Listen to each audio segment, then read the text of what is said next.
Doctor साहब अपना घर के आप संस्थापक हैं, थोड़ा सा इसकी वर्किंग के बारे में बताएंगे, ये कैसे काम करता है और कैसे आपके पास ये प्रभु जी आते हैं और कैसे आप इन चीज़ों को मैनेज कर पाते हैं? दुनिया में किसी भी शहर में असहाय लावारिस के रूप में न पड़े रहें, उसके लिए हम लोग काम करते हैं।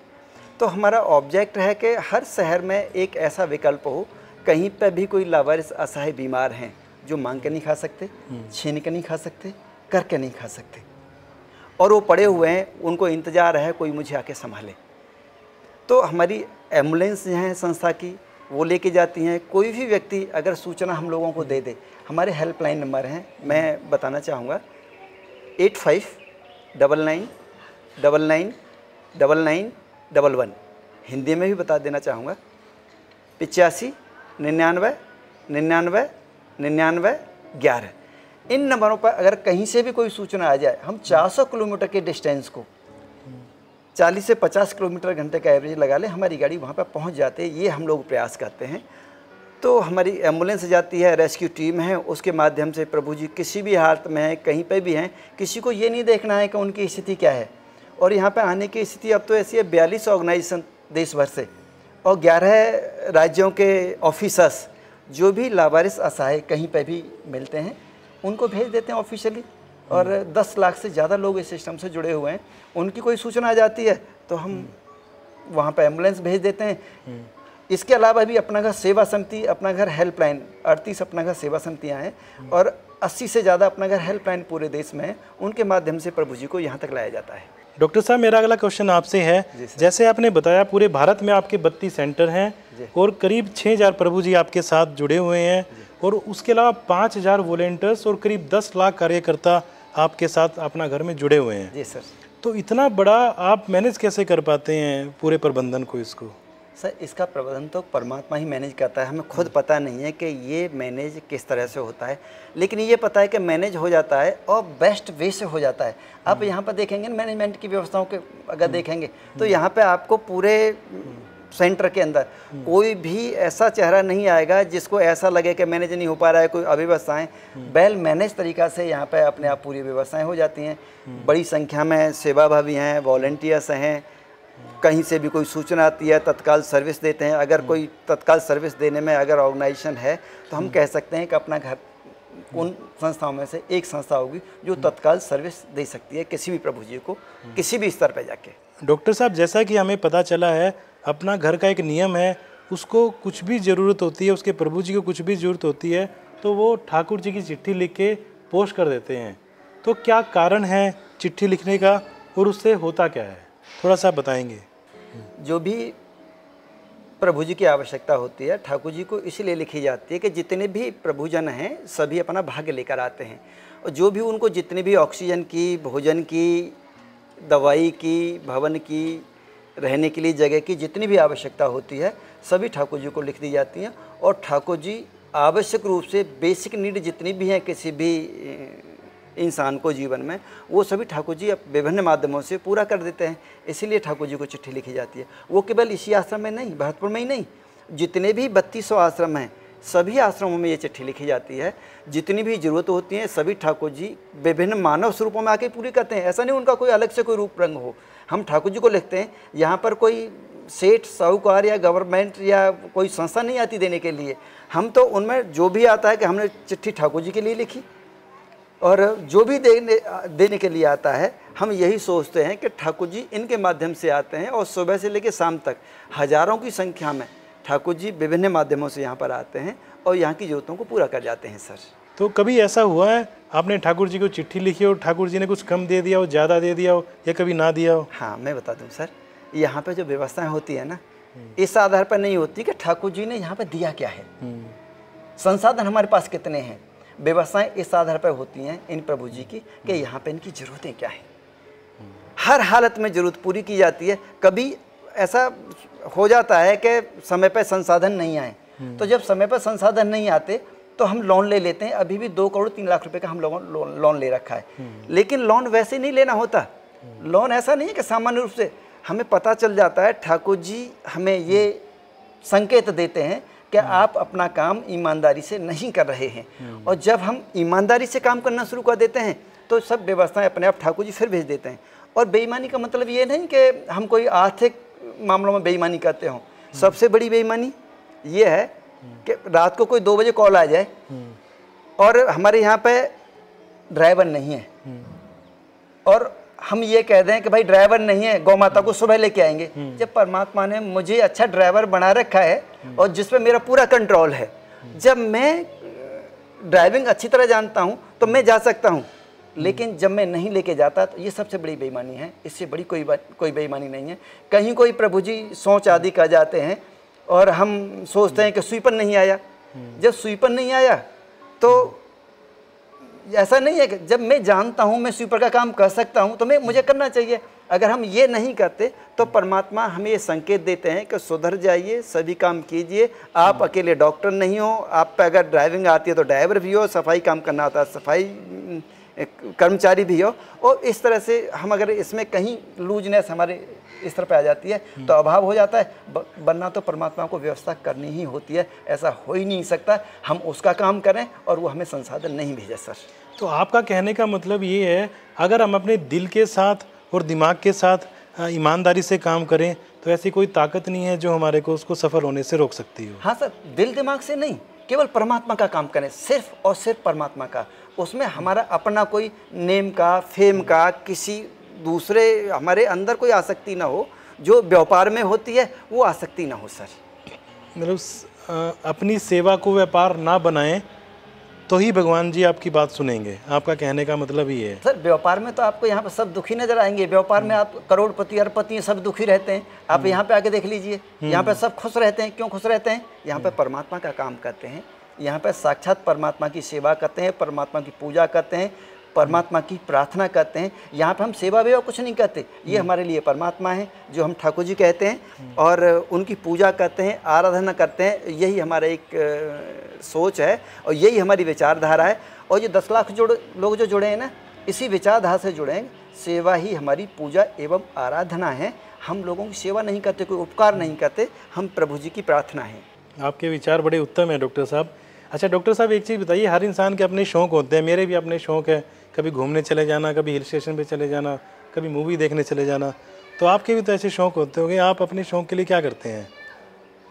सर मैं बता दूं आपको, आप शौक़ पूरे करने के बाद में एक समय आता होगा, उसके बाद फिर आप विचलित हो जाते होंगे। कई बार जीवन में अप एंड डाउन्स आते होंगे, लेकिन यहाँ आप देखेंगे हमारा तो शौक़ ही ये है। इसके अलावा तो क्या है? अब इससे बड़ा शौक़ क्या हो सकता है? आपको सुबह से शाम तक परमात्मा के दर्शन होते हैं, परमात्मा की सेवा में रहते हैं।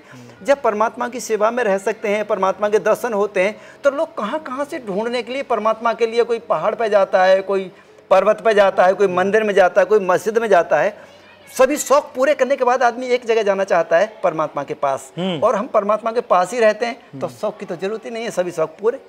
अच्छा एक चीज़ बताइए डॉक्टर साहब, आप इतनी सेवा करते रहते हैं, आपको सुबह का पता नहीं होता, शाम का पता नहीं होता, रात का पता नहीं होता कब आपके पास नए प्रभु जी आ जाएं, तो अपने आप को चार्ज कैसे रखते हैं 24 घंटे कि भी हाँ मैं हमेशा तैयार हूँ प्रभु जी के स्वागत करने के लिए? सर एक बात बताइए, जिसे हम अपना आराध्य मानते हैं, हम कितने भी डिस्चार्ज हो जाएं, लेकिन जैसे उनके दर्शन होते हैं तो अपने आप चार्ज हो जाते हैं। कभी ऐसा लगता है कि आप कभी मंदिर, मस्जिद, चर्च, गुरुद्वारे जिसमें भी आपकी आस्था है, वहाँ पे जाने के बाद में आपको ऐसा एहसास हो कि मैं डिस्चार्ज हो रहा हूँ, वहाँ पे जाते ही चार्ज हो जाते हैं। और हम वहाँ पे तो जाते ही चार्ज होने के लिए हैं, मंदिर में तो जाते चार्ज होने के लिए हैं। अब एक बात बताइए, हम तो हमेशा ही अपने मंदिर में रहते हैं, तो रिचार्ज की जरूरत ही नहीं होती सर। अच्छा डॉक्टर साहब एक चीज़ और बताइए, अब आप करीब 32 सेंटर के साथ पूरे इंडिया में काम कर रहे हैं, तो काफ़ी ऐसे और भी राज्य हैं, काफ़ी और स्टेट और काफ़ी ऐसे ज़िले हैं जहाँ पे प्रभु जी और भी होंगे। जी सर। तो आपने क्या सोचा है, अगर पूरे देश में आपने मुहिम बना रखी है ये वाली, तो उन सिटीज़ के लिए क्या कहना चाहोगे और आपके लिए क्या प्लान है कि भी हाँ वहाँ के प्रभु जी भी हम अपने आश्रम में लेके आएँ, उनका भी अपना घर हो, ऐसा उसके बारे में क्या सोचा हुआ आपने? जी सर, अब तक 32 आश्रम हैं और 2011 से हम शुरुआत की बात करते हैं एक्सपेंशन की। हर 82 दिन में एक नया सेंटर शुरू हो जाता है। तो एक नया सेंटर जब 82 दिन में शुरू हो जाता है तो हमारा एक ऑब्जेक्ट है कि देश में कहीं पे भी ऐसी जगह न हो उस शहर में असहाय लावारिस बीमार लोग हों और अपने आप को ये महसूस करें कि मेरा इस दुनिया में कोई नहीं है। मेरा इस दुनिया में कोई नहीं है, तो हर देश में ऐसी एक व्यवस्था हो कि वहाँ पर कोई भी असहाय लावारिस किसी भी जगह है तो उसको एक भरोसा हो सर कि मेरा एक अपना घर है, मैं रात के 2 बजे हूँ तो भी वहाँ पर जा सकता हूँ। इसके लिए हम लोग काम करते हैं। इसके लिए 2-3 बातें हैं। हमारा जो ऑब्जेक्ट है, ऐसा नहीं है कि आपने ये भवन देखा और ये आश्रम देखा, ये संचालन हमारा काम नहीं है। हमारा काम 3 स्तर पर है।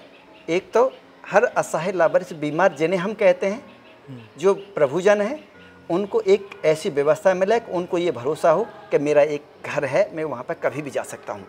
नंबर 2, किसी भी शहर में कोई सहयोग करना चाहता है किसी भी ऑर्गेनाइजेशन का, अगर उस शहर में से 10,000 लोग रहते हैं और 10,000 में से 5,000 ये सहयोग करना चाहते हैं, मुझे किसी का सहयोग करना है, तो 5,000 लोगों की अलग अलग व्यवस्थाएं हों कि मैं यहाँ सेवा कर सकता हूँ, यहाँ कर सकता हूँ, यहाँ कर सकता हूँ, लेकिन 5,000 की लिस्ट में एक अपना घर जरूर होना चाहिए। ऐसा फेथ हो लोगों के लिए, तो एक फेथ हम देना चाहते हैं। फेथ का नाम दूसरा अपना घर है। तीसरी बात सर, जो एक सिलसिला है ना, तो इसको हम रोकना चाहते हैं।